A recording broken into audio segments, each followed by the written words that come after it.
અને જીવ બિચારો જીવ છે, બિચારો સંસારમાં આવશે. તમારે ખેતરમાં એવું બનતું હોય કે ઓલી કાંટાની વાળો ધીમે ધીમે ફૂટ ફૂટ સરકાવે એમાં વાંધો નથી, પણ પાછું વાવણી ચાલુ કરી દે ને ત્યાં વાંધો પડે કે ભાઈ સરકાવે છુટ્ટી રાખે તો બરાબર છે, પણ વાવણી શું કામ કરે છે? ને વાવણી કરે એમાંય વાંધો નહીં, પણ મોલ ઉતારે ને ત્યારે મોટું બખેડો થાય. કેમ કે સંસાર છે, અહમતા મમતાત્મક સંસાર છે, જ માયા છે. અને એ માયાથી છૂટવાનું ભગવદ્ ગીતામાં ભગવાન આજ્ઞા કરે છે, દૈવી યેષા ગુણમયી મમ માયા દુરત્ય મામેવ યે પ્રપદ્યન્તે માયામેતામ તરંતિ તે. મારી આ દૈવી માયા છે, આસુરી માયા નથી. દૈવી માયાની એક વિશેષતા હોય છે કે ભગવાનને દૈવી માયા અંતર્ગત જ્યારે ફસાયેલો જીવ હોય તો ક્યારેક જો એની ઉપર દયા આવી જાય ને, એને તો પુષ્ટિ કહેવાય, કૃપા કહેવાય. એટલે આચાર્ય ચરણે સર્વ આચાર્યોથી અલગ હટીને એક કૃપા નામનો મજબૂત તત્વ એને આપે પકડ્યો. એમની કૃપા મેળવો, બીજું બધું ગૌણ છે. હવે એના માટે શું કરવું? તો એમને સેવો, જો મીઠા વચન અને નિસ્વાર્થ ભાવે સેવા, આ બે એવી વસ્તુ છે કે જીવથી લઈ ને ભગવાન સુધી બધાને પીગલાવી. તમારો દુશ્મન આવે એની સામે પણ મીઠા વચન બોલો, એના બે વખાણ કરો ને બે હાથ ને ત્રીજું માથું નમાવો એટલે એ રાજી જતું કરે, આસુરીઓને છોડીને.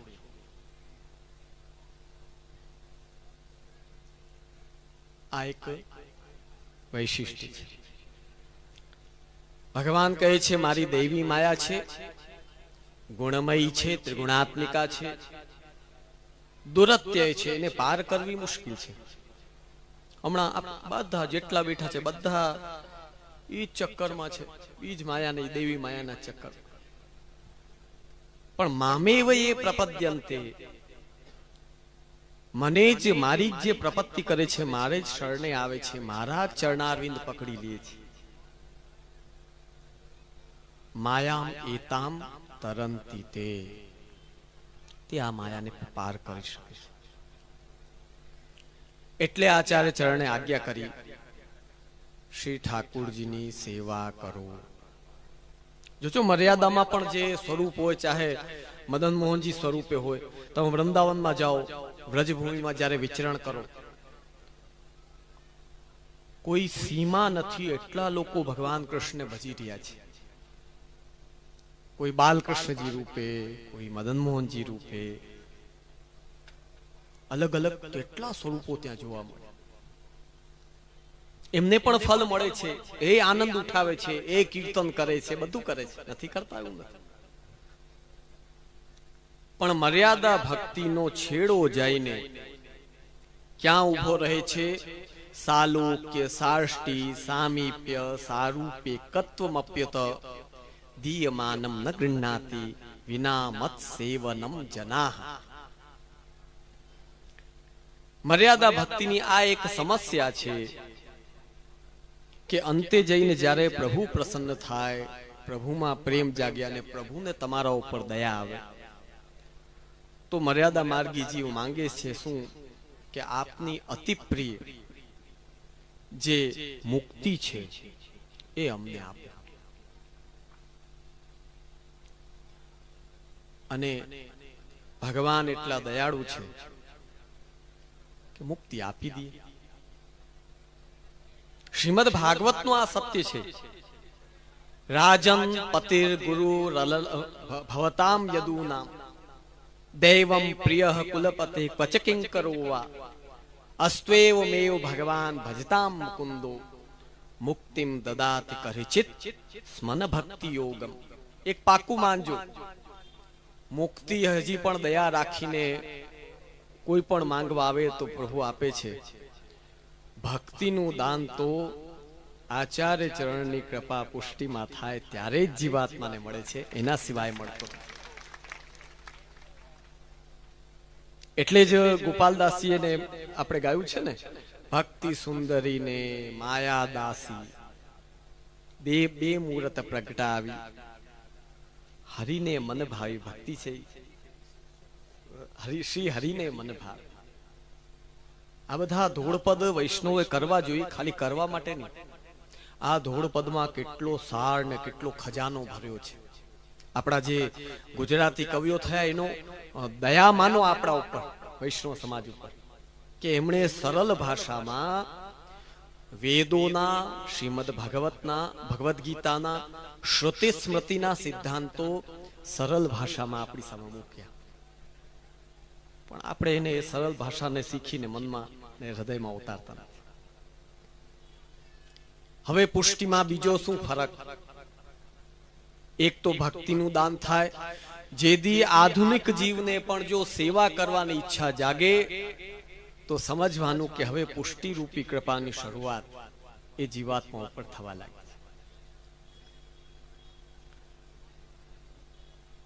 જ્યારે ફલદાનનો સમય આવે ત્યારે મર્યાદા માર્ગમાં મુક્તિ અને પુષ્ટિ માર્ગમાં સ્વરૂપાનંદનું દાન. સ્વરૂપાનંદનું દાન એટલે આપ પોતે જ અમારા થઈ જાઓ. પાસેની વસ્તુ માંગવી એના કરતા એમના સહિત આખા ને આખા અમારા થઈ જાઓ, બીજી ઝંઝટ જ ન જોઈએ. એટલે જ વૃત્રાસુર ચતુશ્લોકીમાં વૃત્રાસુરને કહ્યું કે બોલ, તને અર્થ પુરુષાર્થ રૂપે શું જોઈએ છે, માંગ. ત્યારે એને સ્પષ્ટ કહ્યું, નનાક પૃષ્ઠમ ન ચ પારમેષ્ઠ્યમ ન સાર્વભૌમમ ન રસાધિપત્યમ ન યોગ સિદ્ધિ રપુનર્ભવમ વા સમંજસત્વા વિરહ્ય કાંક્ષે. નાક પૃષ્ઠ એટલે નાક એટલે આ નાક નહીં, સ્વર્ગના જે 18 નામ છે એમાં એક નામ છે નાક, અને એનો પૃષ્ઠ એટલે ઇન્દ્રનું સ્થાન. નનાક પૃષ્ઠમ, મહારાજ આપને છોડીને, જોજો ધ્યાન દેજો, આપને છોડીને મારે ઇન્દ્રનું સ્થાન પણ જોતું નથી. નચ પારમેષ્ઠ્યમ, પરમેષ્ઠી એટલે બ્રહ્મા. આપ ન મળો અને બ્રહ્માજીનું સ્થાન સામે મૂકો, અમારે નથી જોતું. ન સાર્વભૌમમ, પૂરી ભૂમિ ઉપર મારો વર્ચસ્વ. આપ નથી તો એ વર્ચસ્વ શું કામનું? ન સાધિપત્યમ, ન પાતાળ લોક જોઈએ છે.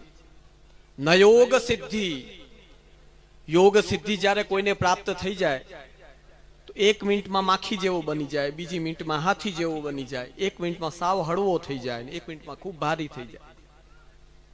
અરે અહીં સુધી નહીં કે કોઈ બીજાના પેટમાં જઈને ભોજન કરેલું હોય ખાલી કરવું હોય તો યોગ સિદ્ધિથી ખાલી થઈ શકે. બોલો બોલો, 15 મિનિટ પછી કહે કે આ શું થઈ ગયું, પેટ ભરીને જમ્યો તો બધું ખાલી. યોગની સિદ્ધિના, અષ્ટ સિદ્ધિઓના ઘણા વિવિધ જેને કહેવાય ને કે પ્રકારો છે. અપુનર્ભવમ વા, અને કોઈ આપ આજ્ઞા કરો કે તને મોક્ષ આપી દઉં, પાછા સંસારમાં ના આવું, એ પણ નથી જોતું. સમંજસત્વા વિરહ્ય કાંક્ષે, હે મહારાજ આપનું વિરહ કરીને, આપનાથી દૂર રહીને આ બધું મળતું હોય ને તો મારે જોતું નથી. તો કઈ રીતે જોઈએ છે? આપ મળો પછી ભલે આખી લિસ્ટ આપ લઈ આવો, અમને કઈ વાંધો નથી. એ જ સિદ્ધાંત શ્રી મહાપ્રભુજીએ આપણા પુષ્ટિ માર્ગમાં રાખ્યો છે. ઘર પણ જોઈએ છે, ખેતરે જોઈએ છે, વ્યાપાર પણ જોઈએ છે, છોકરાઓ પણ થાય, એનાય લગ્ન ગોઠવાય, પણ મહારાજ આપ વચ્ચે બિરાજવા જોઈએ. આપ ન હો ને તો આ બધું બેકાર. એટલે આચાર્ય ચરણ આજ્ઞા કરે છે, હરિમૂર્તિ સદા ધ્યેયા, આનંદ માત્ર કરપાદ મુખો દરાદી. એવા જે આનંદમય સ્વરૂપ કે જે વેચવા વાળાની દુકાનમાં બિરાજતા હોય ત્યારે ભલે એક મૂર્તિ રૂપે છે, પણ જ્યારે આચાર્ય ચરણ વલ્લભકુલ પાસે પધારે અને વલ્લભકુલ શ્રી મહાપ્રભુજીની કાનીથી જોજો, મારે આ વાતનો તમને એટલે ખુલાસો કરવો પડે, માત્ર બસ અમે ચરણસ્પર્શ કરી લઈએ એટલે જા તારે ઠાકુરજી પુષ્ટ થઈ ગયા, આ પ્રકાર અગર જો આપણા વ્યવહારમાં ક્યાંય તમને દેખાય તો એ ઉત્તમ ક્રમ નથી. ઉત્તમ ક્રમ એ છે કે આચાર્ય ચરણ અને શ્રી પુરુષોત્તમજી શ્રી હરિરાય મહાપ્રભુએ જે પુષ્ટ કરવાનો પ્રકાર બતાડ્યો છે એ પ્રકાર અમે પૂર્ણ કરી ને પ્રભુને વિનંતી કરીએ કે આચાર્યજીના હૃદયમાં લક્ષ્મી સહસ્ર લીલાભિસેવ્ય માનમ કલાનિધિમ એ જે આનંદમય સ્વરૂપ આપ જે શ્રી આચાર્ય ચરણના હૃદયમાં બિરાજો છે. ભગવાને ભગવદ્ ગીતામાં આજ્ઞા કરી છે, પ્રત્યેક જીવ માત્રમાં હું અંતર્યામી રૂપે છું. અંતર્યામી રૂપે જીવ માત્રમાં બિરાજે છે ઈ બ્રહ્મ અમને બહુ ગમે છે, નથી ગમતા એવું નથી, પણ અમારે જેમને અમારા ઘરે પધરાવીને સેવવા છે એ બ્રહ્મ તો સ્વામીની રૂપ અત્યંત પ્રિય એવા શ્રી આચાર્યજીના હૃદયમાં લીલાત્મક જે આનંદ ઉઠાવી રહ્યા છે, બિરાજી રહ્યા છે, એ બ્રહ્મનું સ્થાપન અમે તમારા ઘરે જ્યારે સ્વરૂપ પધરાવી ત્યારે કરીએ છીએ. તો બાકી અંતર્યામી તો ગીતાજીનું સત્ય છે. ઈશ્વર સર્વભૂતાનામ હૃદ્દેશેર્જુન તિષ્ઠતિ ભ્રામયન સર્વભૂતાની યંત્રારૂઢાની માયા. ભગવદ્ ગીતાના 18મા અધ્યાયમાં આજ્ઞા કરી કે હું બધા જીવોને ફેરવું છું. ઈ બ્રહ્મ નહીં, અમારે તો જે આચાર્યજીના હૃદયમાં રાસ લીલૈક તાત્પર્ય રૂપ જે અત્યંત રાસનો આનંદ ઉઠાવી રહ્યા છે, તાસામ આવિર્ભૂત છૌરી સ્મયમાન મુખાંબુજ પીતાંબર ધરઃ સ્રગ્વી સાક્ષાન મન્મથ મન્મથ એવા શ્રી મદન મોહન પ્રભુ એ જે શ્રી આચાર્યજીના હૃદયમાં લીલા કરી રહ્યા છે એ સ્વરૂપનો જ્યારે અમે સ્થાપન કરીએ એટલે કે પધરાવીએ, એ ભાવાત્મક સ્વરૂપને પધરાવીએ અને વિનંતી કરીએ કે આપ આ જીવ માથે પધારો. આજ મારે કહેવાય નહીં એવું, પણ વૈષ્ણવ એવું સમજવા લાગે ઠાકુરજી પધારે એટલે જાણે એમની પ્રોપર્ટી હોય એવી રીતે. એક વાત પાકી સમજજો વૈષ્ણવજનો, વૈષ્ણવના ઘરે શ્રી ઠાકુરજી કૃપા કરીને પધારે છે જેમ વ્રજમાં સમય કાઢીને વ્રજની ગોપીઓના ઘરે પધારતા માખણ લેવા માટે. શ્રીમદ ભાગવત કહે છે, ગોપીભી સ્તોભિતો નૃત્યત ભગવાન બાલવત ક્વચિત ઉદ્ગાયત કચિન મુગ્ધ તદ વશો દારૂ યંત્રવત.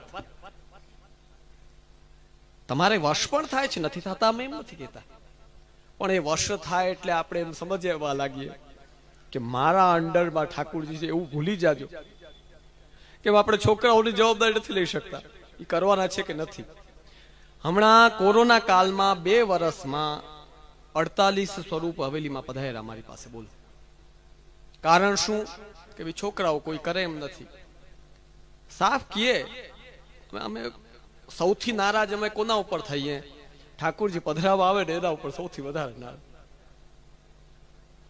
એટલે અમે નિયમ જ રાખ્યો છે, આવે એટલે પેલા તો એને બરાબર સાદી ભાષામાં ઝાટકી નાખીએ ને બરાબર ચાલે કઈ ઠાકુરજી. અરે આવું ધન આપણને મળ્યું છે, આપણા અહો ભાગ્ય છે. શ્રી મહાપ્રભુજીએ નંદ નંદન કૃષ્ણને આપણા ઉપર પધરાવ્યા છે.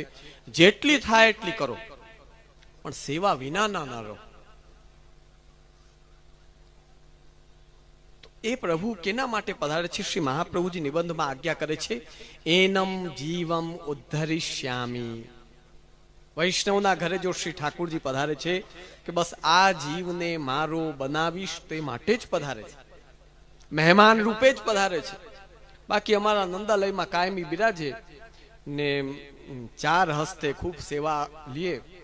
જેમ નંદાલયમાં પ્રભુ નિત્ય બિરાજે એમ ગુરુદેવના માથે નિત્ય બિરાજે, અને વૈષ્ણવના ઘરે એનમ જીવમ ઉદ્ધરિષ્યામી એ પ્રકારે પધારે.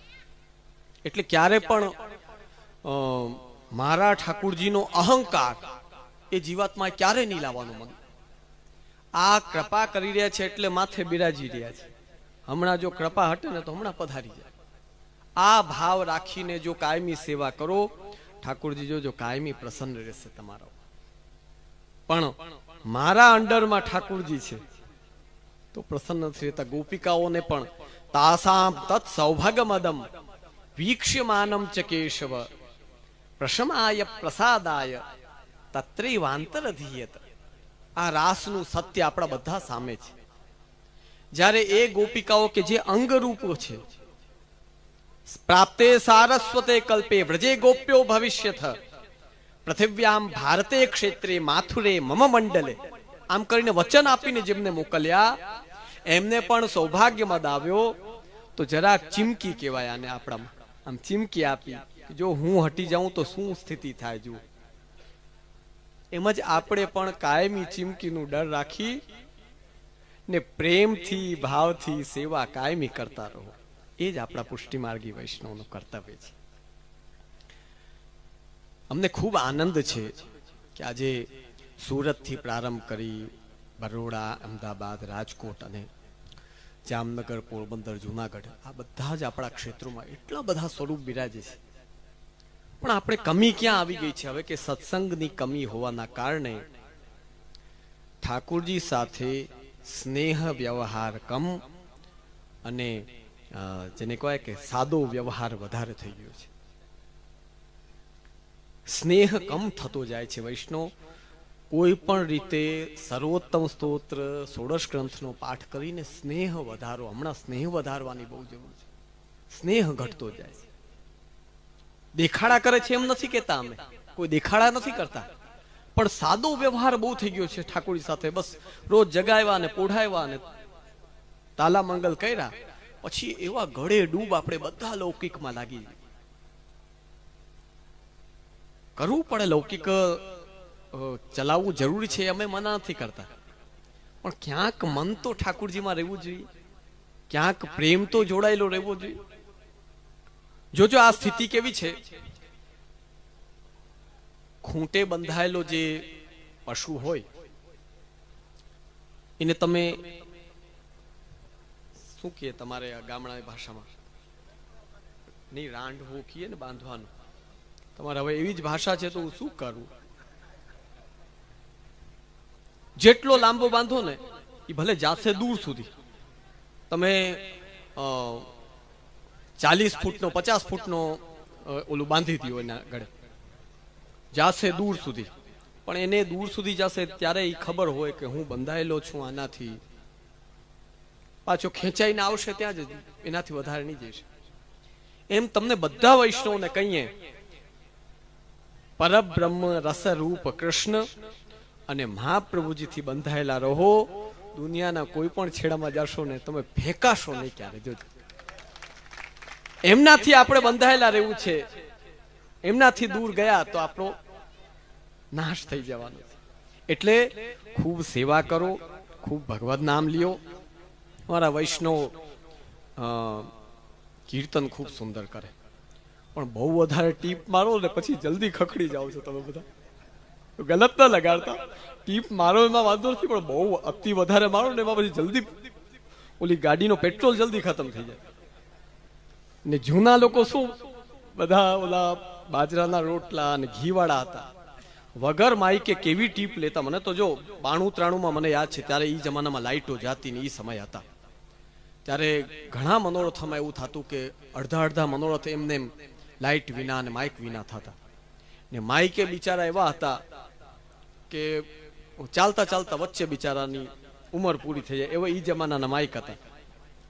ને હવે બધા જે યુવા વર્ગ છે ને, જો ગલત ન લગાડતા, દુઃખ ન લગાડતા, પણ ચા ગાંઠિયા અને મસાલા વાળો છે. હવે ઈ લઈને પછી મોટી મોટી ટીપ તમે મારો તો પછી આ ગળો ક્યાં સુધી તમને ટેકો દે. એટલે અમે બધાને કહીએ, સાચી ઉત્તમ વસ્તુ લેતા જાઓ, એ જ પ્રભુને ધરો અને એ જ ગ્રહણ કરો. જોજો લાંબા સમય સુધી આપણું કીર્તન ને ભગવદ નામ બધું ટકેલું રહે.